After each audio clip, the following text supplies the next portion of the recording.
Shalom मेरे प्रियो, स्वागत है आप सबका परमेश्वर की जीवित हजूरी में। मेरे प्रियो, आज हमारे चर्चों में भीड़ बढ़ रही है। सोशल मीडिया पर मसीह गानों और संदेशों की बाढ़ आई हुई है, लेकिन एक कड़वा सच यह भी है कि आज के मसीह समाज में आपसी फूट, कड़वाहट और घमंड भी उतनी ही तेजी से बढ़ रहा है। प्रेरित पौलुस ने जेल की कोठरी से इफिसियों की कलीसिया को जो पत्र लिखा था, वह आज के हमारे समाज के लिए एक आईना है।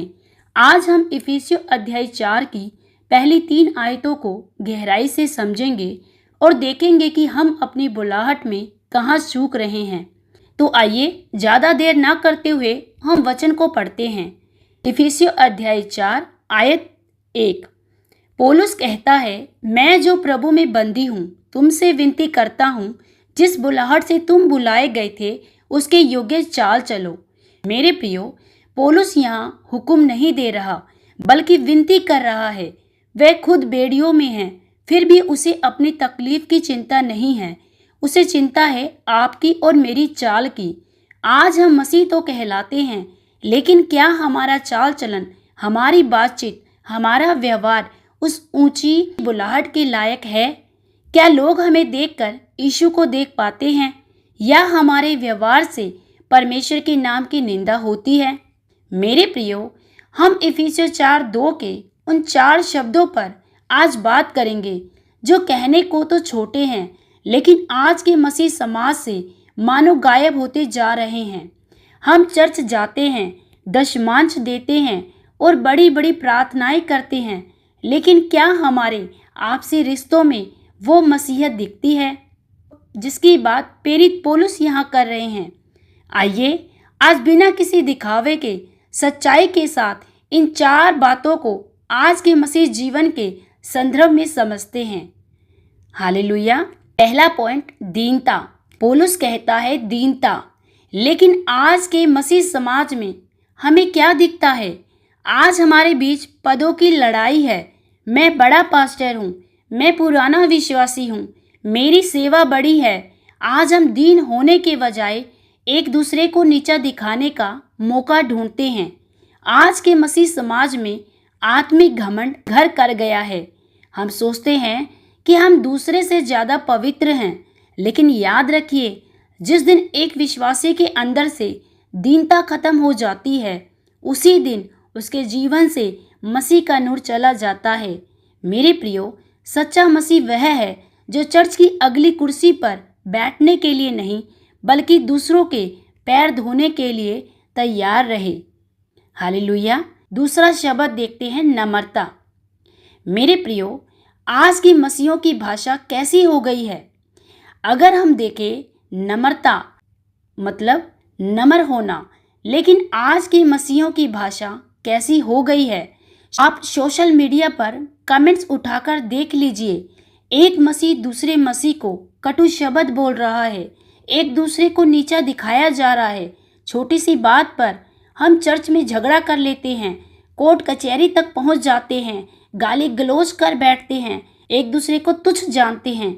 मेरे प्रियो, आज के मसीह समाज में लोग अधिकार की बात तो करते हैं, लेकिन नम्रता की नहीं।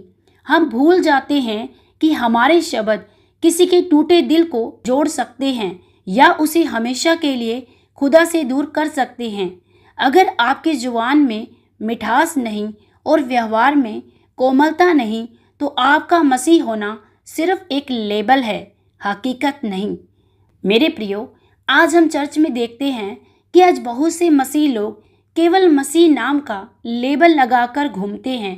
उनके अंदर मसीह का वो नम्र हृदय नहीं है। वो आज एक दूसरे के लिए ठोकर का कारण बनते हैं, जिसकी वजह से आज वो अन्य जातियों में ठोकर का कारण बनते हैं। तीसरा पॉइंट, धीरज।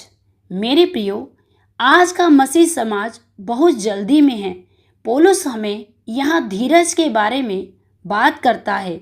धीरज मतलब धैर्य रखना, पेशेंस रखना। लेकिन आज का मसीह समाज बहुत जल्दी में है। हर एक मसीह को इंस्टेंट आशीष चाहिए। अगर दुआ का जवाब तुरंत ना मिले, तो वो लोग पास्टर बदल लेते हैं, चर्च बदल लेते हैं, या प्रार्थना करना छोड़ देते हैं या फिर उनका काम जल्दी बनते हुए नहीं दिखता तो वो एक दूसरों से बात करना छोड़ देते हैं। इतना ही नहीं, हमारा धीरज अपनों के प्रति भी खत्म हो गया है। आज कलीसिया में अगर कोई नया विश्वासी गिर जाता है या गलती करता है तो हम उसे सहारा देने की बजाय उस पर उंगली उठाने में जल्दबाजी करते हैं। आज हमें एक दूसरे की आत्मिक उन्नति के लिए धीरज धरने की जरूरत है। मेरे प्रियो, याद रखिए, परमेश्वर ने हमारे साथ बहुत धीरज धरा है, तो हम एक दूसरे के साथ क्यों नहीं धीरज धरते। मेरे प्रियो, प्रभु यीशु मसीह ने अपने अंदर सबसे ज़्यादा धीरज को दिखाया। वो गाली के बदले गाली नहीं देते थे, वो गिरते हुओं को उठाते थे, उनसे प्रेम करते थे। लेकिन आज का मसीह समाज अपनी आशीषों को पाने के लिए हर तरह से जल्दबाजी का प्रयास करता है और जल्दबाजी के चक्कर में वो परमेश्वर के करीब आने की बजाय परमेश्वर से दूर हो जाता है। हालेलुया। आइए, सबसे उत्तम और आखिरी पॉइंट, प्रेम। मेरे प्रियो, प्रेम पूरी बाइबल का मुख्य आधार है। यदि हम बाइबल में प्रेम के बारे में देखते हैं तो प्रेम आत्मा का एक बड़ा फल है और वरदानों में भी सबसे उत्तम है। मेरे प्रियो, बाइबल कहती है प्रेम में एक दूसरे की सह लो। लेकिन आज के मसीह समाज की सबसे बड़ी दिक्कत है गुटबाजी। यह मेरा ग्रुप है, वो उनका ग्रुप है, ये लोग मेरे हैं, मैं इनका हूँ। अगर किसी की आदत हमें पसंद नहीं तो हम उससे नाता तोड़ देते हैं, या फिर हमें उनका व्यवहार पसंद नहीं आता तो हम उनके साथ उठना बैठना छोड़ देते हैं, या फिर हमें किसी की बात बुरी लग जाती है तो हम उन्हें बुलाना भी छोड़ देते हैं, तो हम उनकी ओर देखना भी छोड़ देते हैं। यही सबसे बड़ी दिक्कत है आज मसीह समाज की। मेरे प्रियो, पौलुस कहता है सह लो। सहने का मतलब यह नहीं कि आप कड़वाहट को पालें, बल्कि प्रेम के कारण जगा दें, उसे अपने करीब आने दें। आज हम देखते हैं मसीह परिवारों में तलाक बढ़ रहे हैं, चर्च टूट रहे हैं, क्योंकि हमारे अंदर सहने की शक्ति खत्म हो गई है। हम भूल गए हैं कि मसीह ने क्रूस पर हमें तब सहा और प्यार किया जब हम पापी थे। मेरे प्रियो, अगर आज का मसीह समाज एक दूसरे की कमियों को ढकना शुरू कर दे तो शैतान को हमें बांटने का मौका कभी नहीं मिलेगा। याद रखिए, प्रेम वह शक्ति है जो शैतान की बड़ी सी बड़ी योजनाओं को विफल करने और उसे अपने पैरों के नीचे रौंदने की सामर्थ्य रखती है। मेरे प्रियो, बाइबल हमें सबसे अधिक प्रेम करने के बारे में सिखाता है। यदि आज हम इन 4 पॉइंटों पर, इन 4 बातों पर ज़्यादा से ज़्यादा अपने जीवन में मनन करें तो मेरा विश्वास है आज हर एक विश्वासी सच में अपने जीवन में हर उस ऊंचे मकाम को पाएगा जो उनके लिए प्रभु यीशु मसीह ने रखा है। हालेलुया। मेरे प्रियो, इफिसियों 4:2 की ये बातें केवल उपदेश नहीं हैं, ये आज के मसीह समाज के लिए जीवन और मृत्यु का सवाल है। अगर हम दीनता, नम्रता, धीरज और प्रेम को अपने जीवन में नहीं लाते तो हमारी सारी आराधना बेकार है। आज मसीह लोग आराधना तो करते हैं, चर्च में नाचते हैं, झूमते हैं, गाते हैं, सब कुछ करते हैं, लेकिन अपने हृदय में इन 4 बातों को जड़ पकड़ने नहीं देते। और यही वजह है आज उनका मसीह समाज में दूसरों के लिए ठोकर बनना। मेरे प्रियो, याद रखें, दिखावे की मसीहत को छोड़कर हमें इन गुणों को अपने स्वभाव में लाना है। यदि आज हम इन 4 बातों पर ज़्यादा से ज़्यादा मनन करेंगे तभी तो हम मसीह की संतान कहलाएंगे, क्योंकि मसीह ने हमें अपने समानता और अपने स्वरूपता में बनाया है।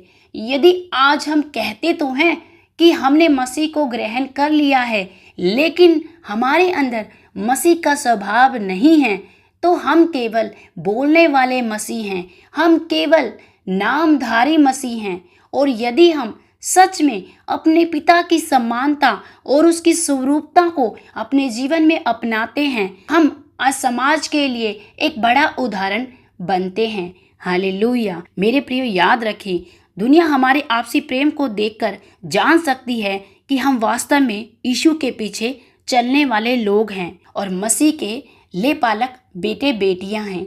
हालेलुया।